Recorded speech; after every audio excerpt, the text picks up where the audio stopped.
ദേവരാഗം രചനാ സംഭാഷണം മൈഥിലി മിത്ര ഭാഗം 79.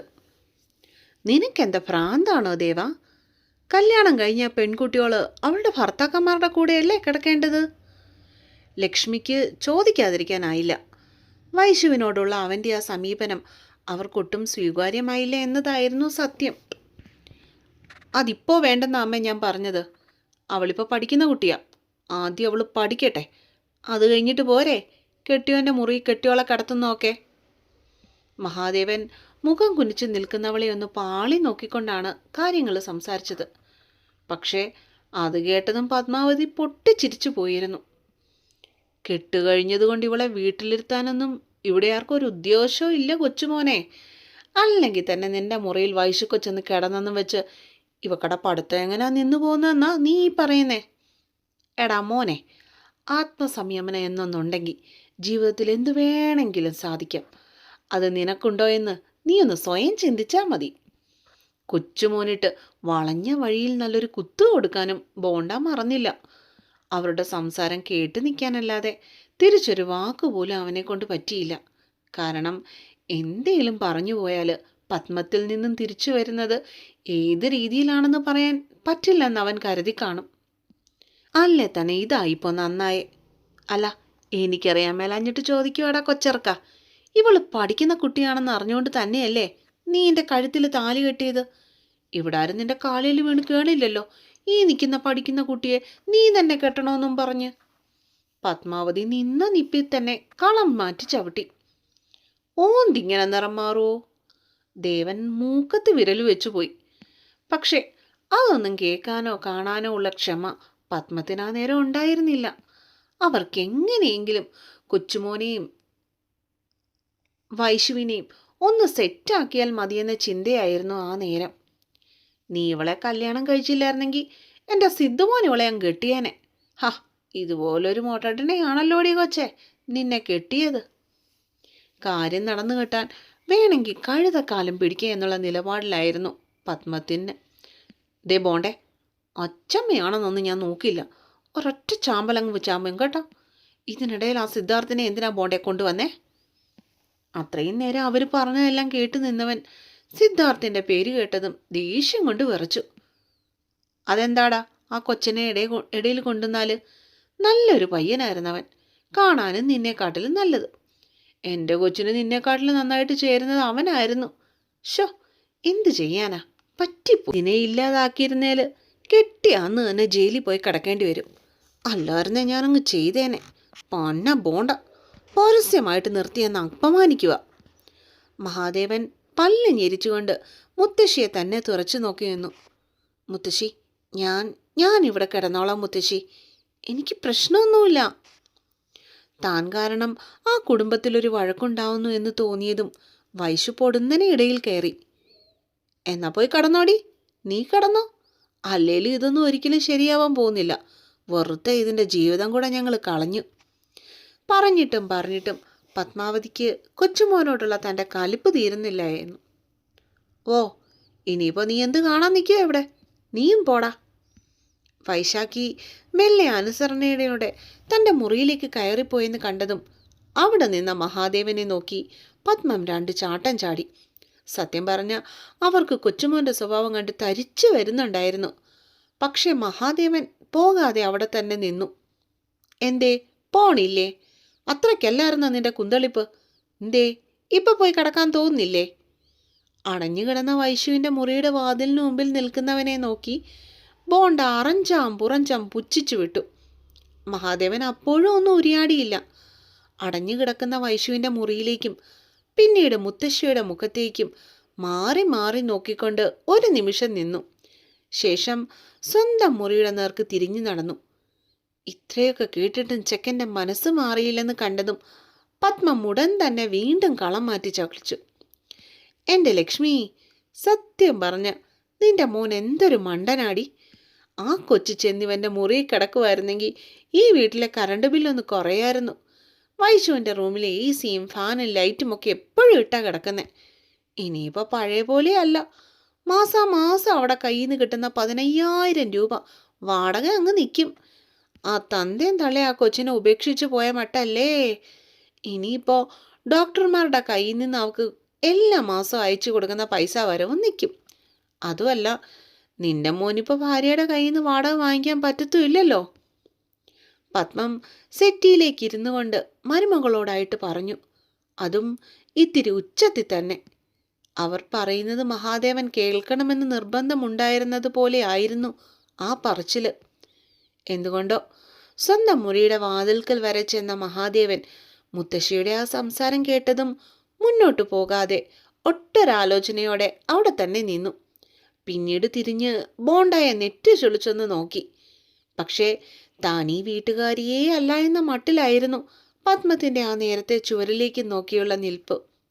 എന്തെങ്കിലുമൊക്കെ ആണെങ്കിലും ബോണ്ടയുടെ ആക്കിയുള്ള പറച്ചിൽ മഹാദേവനിൽ എവിടെയൊക്കെയോ കൊണ്ടു എന്നതാണ് സത്യം.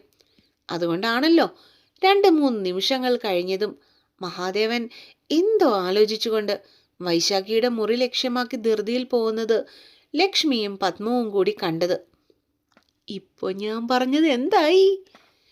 കൊച്ചുമകൻ്റെ ആ പോക്ക് കണ്ടതും പത്മം മരുമോളെ നോക്കി ഒരു ചിരിയോടെ തൻ്റെ വലത്തെ പുരികം പൊക്കി ആംഗ്യം കാട്ടി.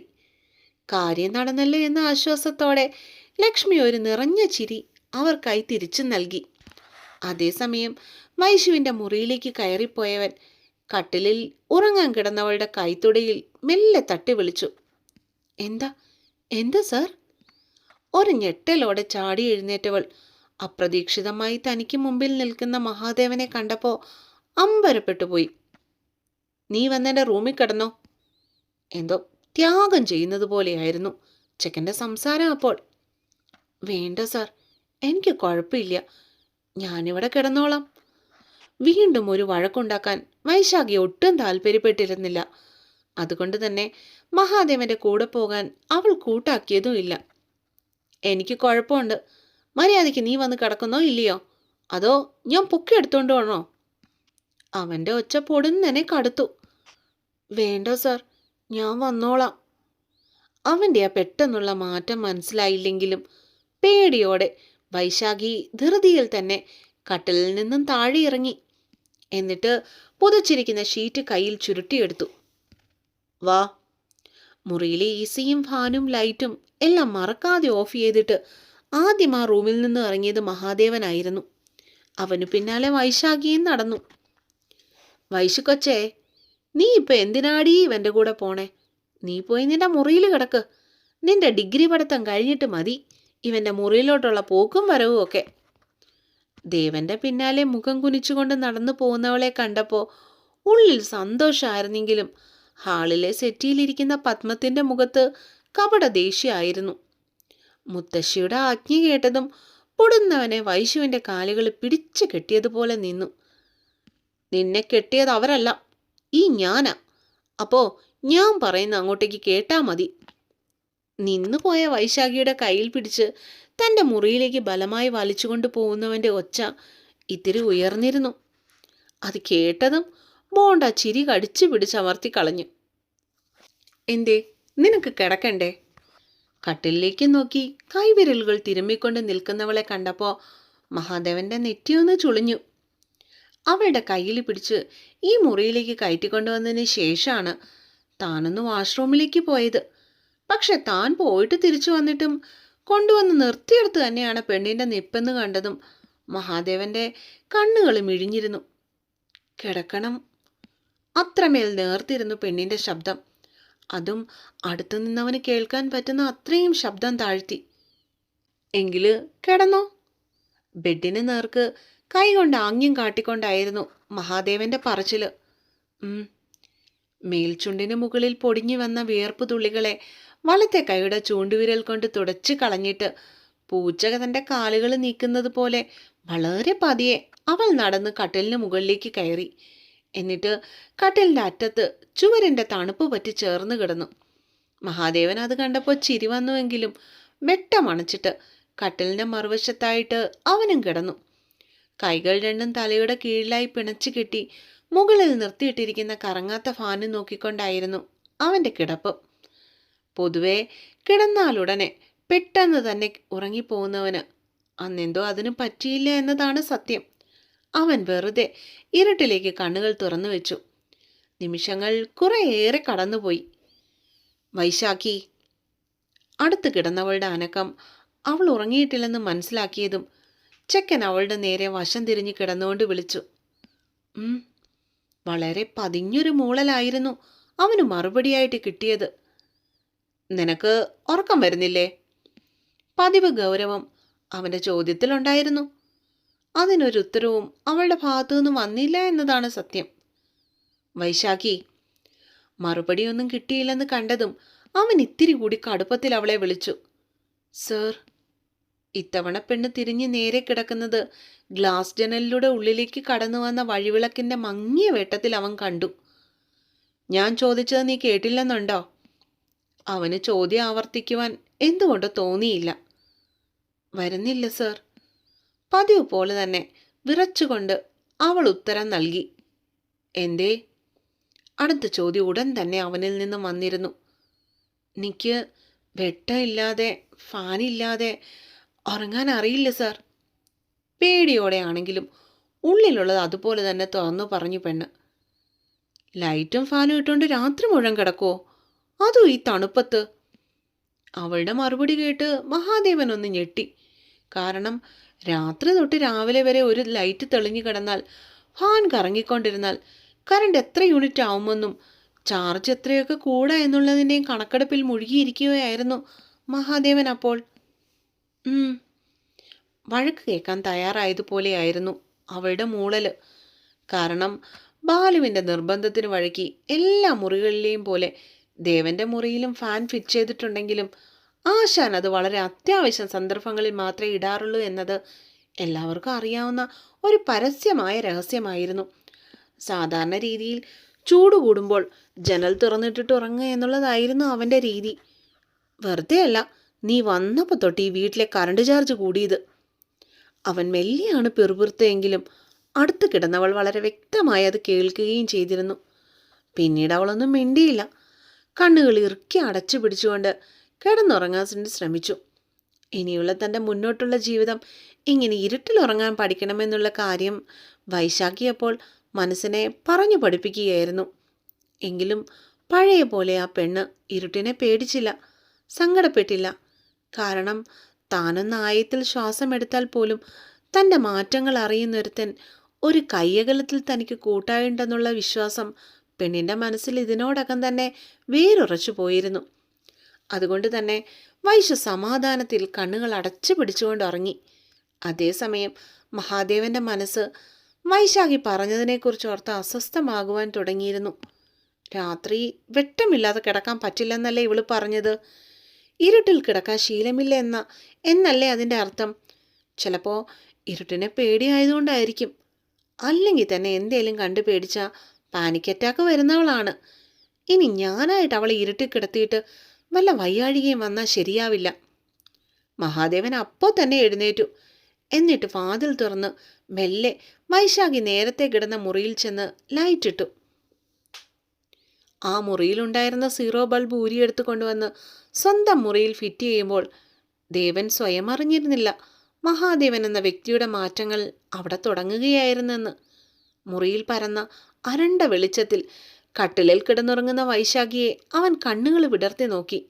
ശേഷം ജനലിൽ ഇട്ടിരിക്കുന്ന കർട്ടൻ ഒരു വശത്തേക്ക് നീക്കിയിട്ടിട്ട് വലിയ ജനൽപ്പാളികൾ മുഴുവനും കാറ്റകത്തേക്ക് കയറാൻ വേണ്ടി തുറന്നു വെച്ചു. പുറത്തെ കാറ്റ് ഉള്ളിലേക്ക് വീശി അടിക്കുന്നുണ്ടെന്ന് ഉറപ്പ് വരുത്തിയിട്ടാണ് ചെക്കൻ ചെന്ന് അവൾക്കരികിലായി മെല്ലെ കമിഴ്ന്നു കിടന്നത്. ആ പെണ്ണൊരുവളെ നോക്കിക്കൊണ്ട് കിടന്നതുകൊണ്ടാവാം അവൻ പിന്നീട് ശാന്തമായി കിടന്നുറങ്ങിയത്. പതിവ് പോലെ തന്നെ 5 മണിക്കുള്ള അലാറം അടിക്കുന്നതിന് മുൻപേ തന്നെ മഹാദേവൻ എഴുന്നേറ്റു. കണ്ണു തുറന്നു നോക്കിയവൻ കാണുന്നത് തനിക്കരികിലായി ഒരു വിരലകത്തിൽ കിടന്നുറങ്ങുന്ന വൈശാഖിയായിരുന്നു. നെഞ്ചിനു മുകളിൽ വരെ ഷീറ്റും പുതച്ച് ചുരുണ്ടുകൂടിയാണ് ആശാട്ടിയുടെ കിടപ്പ് പോലും. അവൻ ആ പെണ്ണിൻ്റെ കിടത്തം ഒരു നിമിഷം നോക്കിയിരുന്നു. ശേഷം എഴുന്നേറ്റ് നേരെ വാഷ്റൂമിലേക്ക് കയറി. അവൻ ബാത്റൂമിൽ നിന്നും പുറത്തേക്ക് ഇറങ്ങിക്കഴിഞ്ഞിട്ടും വൈശാഖി എഴുന്നേറ്റിട്ടുണ്ടായിരുന്നില്ല. അവളെ ഉണർത്താൻ നിൽക്കാതെ വാതിലും ചാരിയാണ് ചെക്കൻ മുറിയുടെ പുറത്തേക്ക് ഇറങ്ങിയതും. വൈശു ഉറക്കായിരിക്കുകയല്ലേ? ദേവൻ അടുക്കളയിലേക്ക് ചെന്ന ഉടൻ തന്നെ അവിടെ തിരക്കിട്ട പണികളിൽ ഏർപ്പെട്ട് നിന്നുകൊണ്ടിരുന്ന ലക്ഷ്മി അവനോട് ചോദിച്ചു. ഒരു മൂളലിൽ മറുപടി ഒതുക്കിയിട്ട് അവൻ ലക്ഷ്മി കൊടുത്ത ചൂട് കട്ടൻ കാപ്പി കയ്യിലേക്ക് വാങ്ങി. ദേവാ. പതിവ് പോലെ കാപ്പി ഗ്ലാസുമായി മുറ്റത്തേക്ക് ഇറങ്ങിയവനെ അവർ പിന്നിൽ നിന്നും വിളിച്ചു. എന്താ അമ്മേ? അടുക്കള പടിയിലേക്ക് ഇറങ്ങുവാനായി തുനിഞ്ഞവൻ അമ്മയുടെ പിൻവിളിയിൽ തിരിഞ്ഞു നോക്കി. വൈശു ഒരു പാവം പെണ്ണാ മോനെ, ഒരു പൊട്ടിപ്പെണ്ണ്. കുറ്റങ്ങളും കുറവുകളും ഒക്കെ അവൾക്ക് ഒരുപാട് കാണും. നമ്മളെപ്പോലെ ഒന്നുമില്ലായ്മയെ ജീവിച്ച് ശീലമില്ലാത്ത കുഞ്ഞല്ലേ അവള്. നിന്റെ അച്ഛൻ്റെ സങ്കടം കണ്ട് മനസ്സലിഞ്ഞിട്ടാണോ അത് നിന്റെ ഉള്ളിൽ അവളോടുള്ള സ്നേഹം കൊണ്ടായിട്ടാണോ അവളെ കിട്ടിയെന്ന് എനിക്കറിയില്ല ദേവാ. പക്ഷേ ഒന്ന് ഞാൻ നിനക്ക് പറഞ്ഞു തരുവാ, ആ പാവത്തിൻ്റെ കണ്ണുകൾ നീ കാരണം ഒരിക്കലും നിറയാൻ പാടില്ല മോനെ. ഈ 19 വയസ്സിനിടയിൽ അനുഭവിക്കാവുന്നതിൻ്റെയൊക്കെ മാക്സിമം അനുഭവിച്ച കുഞ്ഞാ അവള്. ഒരച്ഛൻ്റെയും അമ്മയുടെയും സ്നേഹം അനുഭവിക്കാതെ ഒറ്റപ്പെട്ട് വളർന്നവള്. നീ വേണം ഇനി അവളെ നോക്കാൻ. ഒരച്ഛൻ്റെയും അമ്മയുടെയൊക്കെ സ്നേഹം കൊടുക്കാൻ ഞങ്ങൾക്ക് കഴിയായിരിക്കും. പക്ഷേ ഒരു നല്ല പാതിയായി അവളെ കേൾക്കാൻ നിനക്ക് മാത്രമേ പറ്റൂ ദേവാ. ലക്ഷ്മി അവൻ്റെ അടുത്തേക്ക് ചെന്ന് അവൻ്റെ തോളിൽ മെല്ലെ ഒന്ന് തട്ടി. മഹാദേവൻ അവരെ കുറച്ചു നേരം നോക്കി നിന്നു. എന്നിട്ട് കാപ്പിയുമായി മുറ്റത്തേക്ക് ഇറങ്ങിപ്പോയി. അപ്പോൾ അടുത്ത പാട്ടുമായിട്ട് നാളെ വരാം കേട്ടോ. അതുവരെ ഗുഡ് നൈറ്റ്.